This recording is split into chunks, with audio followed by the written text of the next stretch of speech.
पाकिस्तान की कमजोरियों का भारत उठा सकता है फायदा। आदाब, मैं फारूक खान, संपादक इकरा पत्रिका। थार न्यूज इकरा पत्रिका के इस चैनल में आपका स्वागत है, आपका इस्तकबाल है। जैसा कि हमने इंट्रो में बताया है कि इस वक्त जो भारत और पाकिस्तान के बीच जो तनाव है, उसमें खास तौर से जो पाकिस्तान की जो कमजोरियां हैं उनका हम विश्लेषण करना चाहेंगे, उनके बारे में बताना चाहेंगे कि पाकिस्तान इस वक्त कौन कौन से सेक्टर में कमजोर है और भारत को पूरी ताकत से इस वक्त फायदा उठाने का मौका है कि पाकिस्तान की जो कमजोरियां हैं उन कमजोरियों का भरपूर फायदा उठाए भारत और पाकिस्तान को पूरी तरह से एक तरह से नक्शे पे ठिकाने लगा दे, उसका बिखराव कर दे। इसी मुद्दे का ये एपिसोड है जिसको आप आखिर तक देखिए, इसको ज्यादा लाइक करें, शेयर करें, सब्सक्राइब करें ताकि ये मुद्दा है वो ज्यादा से ज्यादा लोगों तक पहुंच सके। सबको मालूम है कि 22 अप्रैल को कश्मीर के जो पहलगांव के इलाके के अंदर जो पर्यटकों पर हमला किया, आतंकवादी जो हमला था, दर्दनाक, इतना घिनौना हमला था जिसमें 25-26 जो लोग थे जो घूमने गए थे उनकी मौत हो गई, उनका कत्ल हो गया। उसके बाद जो जाहिर सी बात है, एक तनाव जो देश में है, पूरा विपक्ष, पूरा देश ये चाहता है कि पाकिस्तान से हिसाब चुकता किया जाए। जाहिर सी बात है, इसके अंदर जो पाकिस्तान की जो आतंकवाद को लेकर के, हमेशा से कश्मीर को लेकर के, आतंकवाद को लेकर के जो एक नीति रही है, भारत को एक तरह के अंदरूनी मामलों में जो इसको हस्तक्षेप करने की और कश्मीर की घाटी में आतंकवाद को पनपाने की जो नीति रही है, उसी का परिणाम है कि पहलगाम के अंदर आतंकवादी हमला हुआ।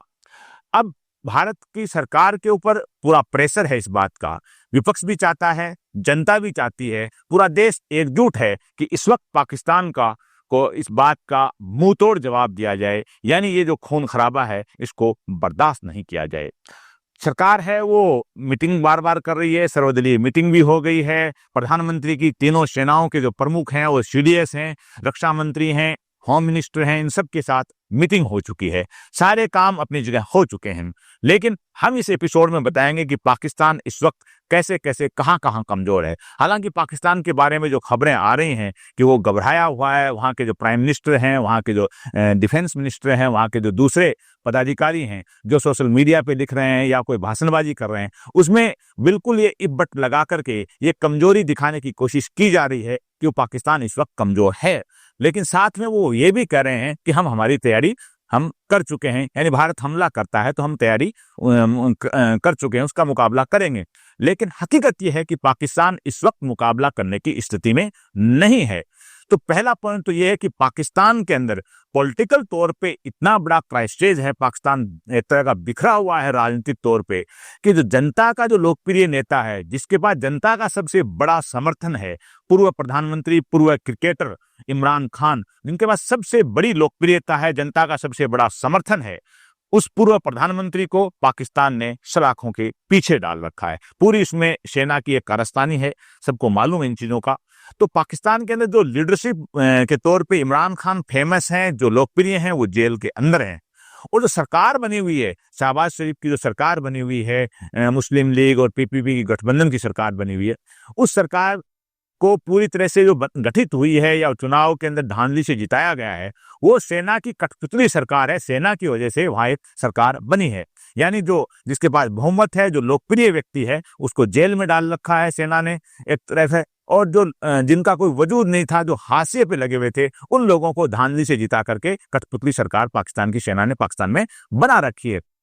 तो राजनीतिक तौर पे इस वक्त पाकिस्तान है वो बहुत बड़ा कमजोर है कि वर्तमान सरकार पे जनता का कोई भरोसा नहीं है।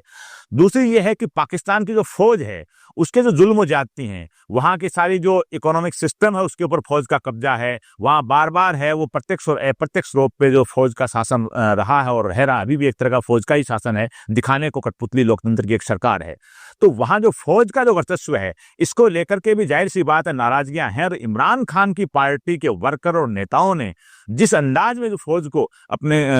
पाकिस्तान की फौज को बेबाकी से जो फौजी जनरलों को जो खेरी खोटी सुनाई है, वो सलाखों के पीछे गए हैं, उनके आंदोलनों को पाक फौज ने जो कुचला है, वो सबके सामने जो घटनाक्रम अलग अलग हुए हैं,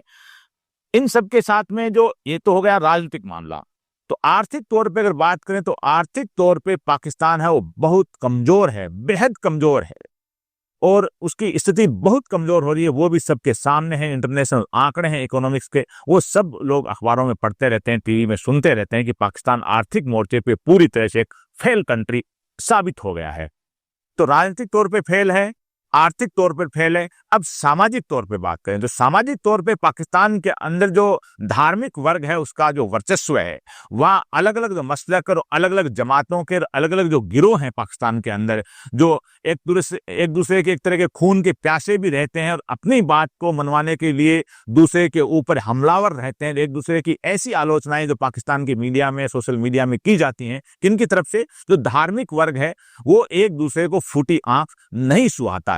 तो वहां जो सामाजिक तौर पे जो वर्चस्व है वो धार्मिक लोगों का है। तो वहां भी जाकर के जो पाकिस्तान के अंदर एक वर्ग, वो जो प्रगतिशील वर्ग है, तो वो एक अलग सोच रखता है, और धार्मिक वर्ग है वो कई खांचों में बटे हुए हैं और वो एक दूसरे के खून के एक तरह से प्यासे रहते हैं। तो वहां सामाजिक तौर पे भी पाकिस्तान है वो पूरी तरह से एक तरह का इस वक्त है वो एक दोराहे पे खड़ा है, क्रैश हो चुका है, राजनीतिक तौर पे, आर्थिक तौर पे, सामाजिक तौर पर।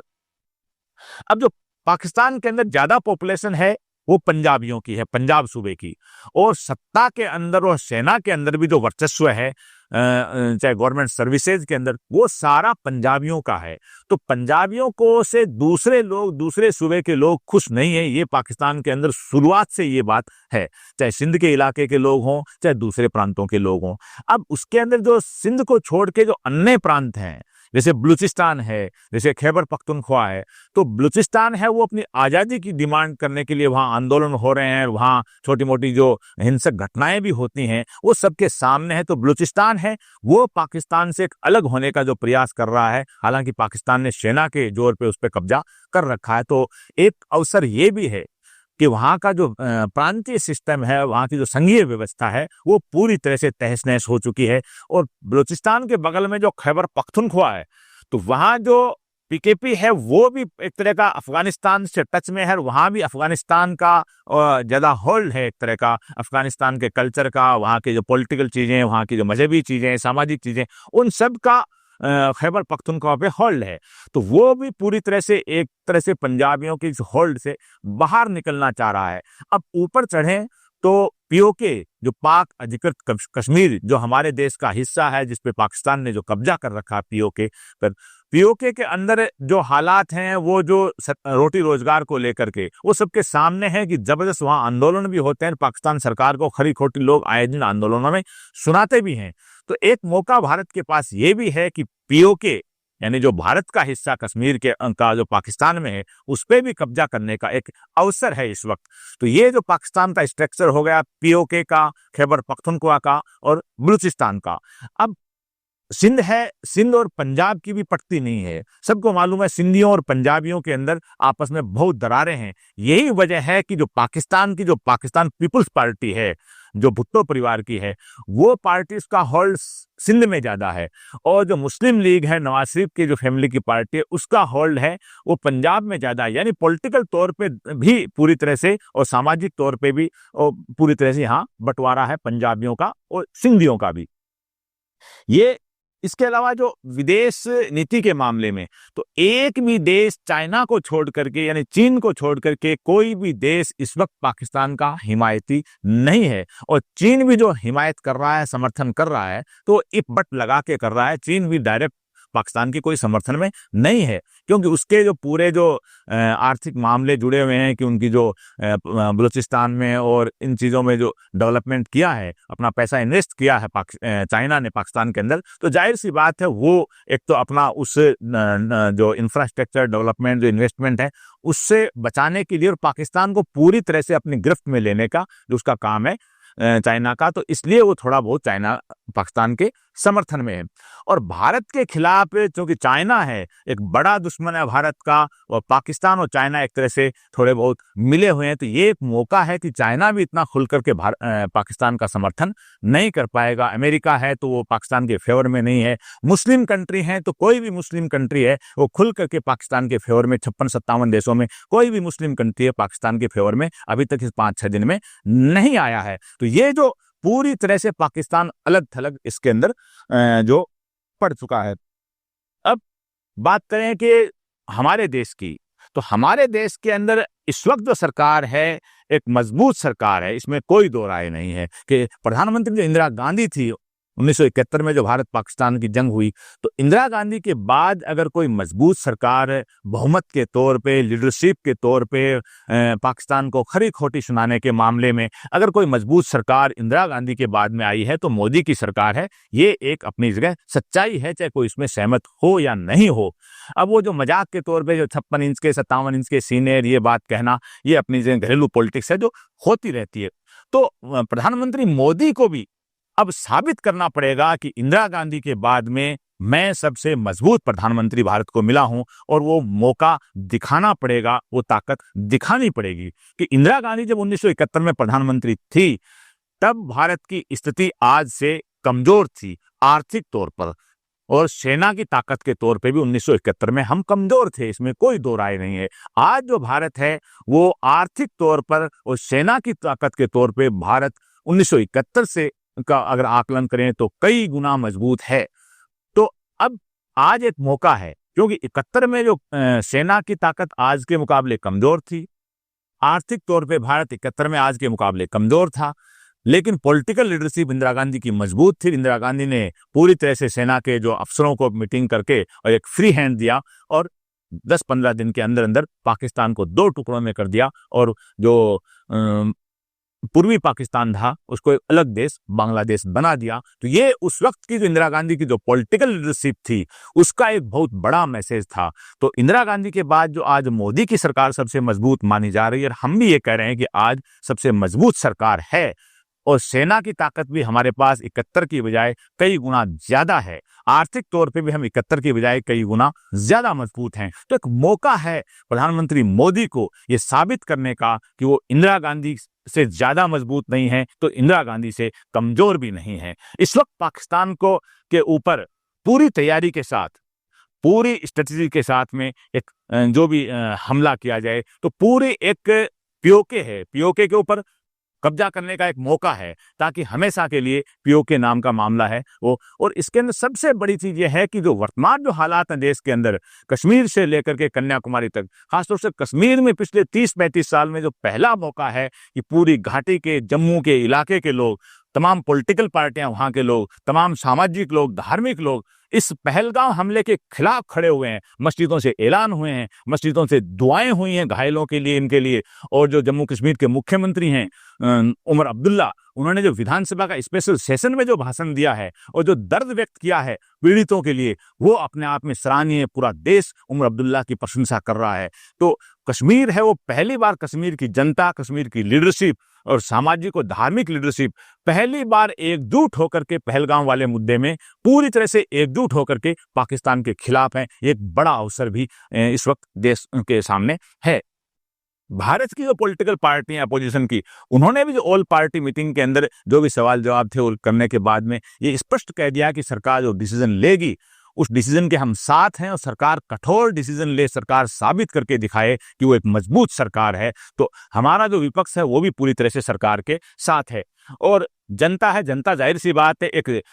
लावा उबल रहा है, गुस्सा उबल रहा है कि हमारे बेगुनाह लोग घूमने फिरने गए थे, उनको नहीं मालूम था कि क्या होने वाला है, एंजॉय करने गए थे, उन पे अचानक निहत्थे लोगों पर और जिस दरिंदगी से हमला हुआ और दरिंदगी से हमले होने के बाद 26 लोगों को मार दिया गया, तो देश में जाहिर सी बात गुस्सा होना है। और देश का हर व्यक्ति, हर संगठन उसके अंदर गुस्से में है। तो देश की जनता भी प्रधानमंत्री के साथ में, सरकार के साथ में एकजुट है। अब इसके अंदर जो सबसे जो छोटी एक कमजोरी हमारी है, क्योंकि हमें हमारी कमजोरी भी मान लेनी चाहिए, वो कमजोरी ये है कि हमारे जो घरेलू मामलों में जो हिंदू मुस्लिम ध्रुवीकरण के जो मुद्दे पिछले कुछ वर्षों से जो हावी होने की कोशिश की है, और सत्ताधारी दल के कुछ नेताओं ने इसके ऊपर जब कभी मौका मिला बयानबाजी करने की कोशिश की है, और अंदरूनी तौर पे हमें को जो कमजोर करने की कोशिश की है, इस चीज से बाज आना बहुत जरूरी है। और कोई भी अगर पॉलिटिकल पार्टी का नेता हो, सत्ताधारी पार्टी का हो, जब और पार्टी का हो, अगर वो हिंदू मुस्लिम ध्रुवीकरण या और किसी मुद्दे को लेकर समाजों को तोड़ने की जो कोशिश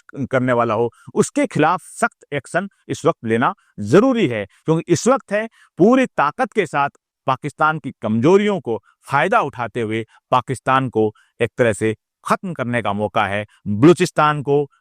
अलग देश बना दिया जाए,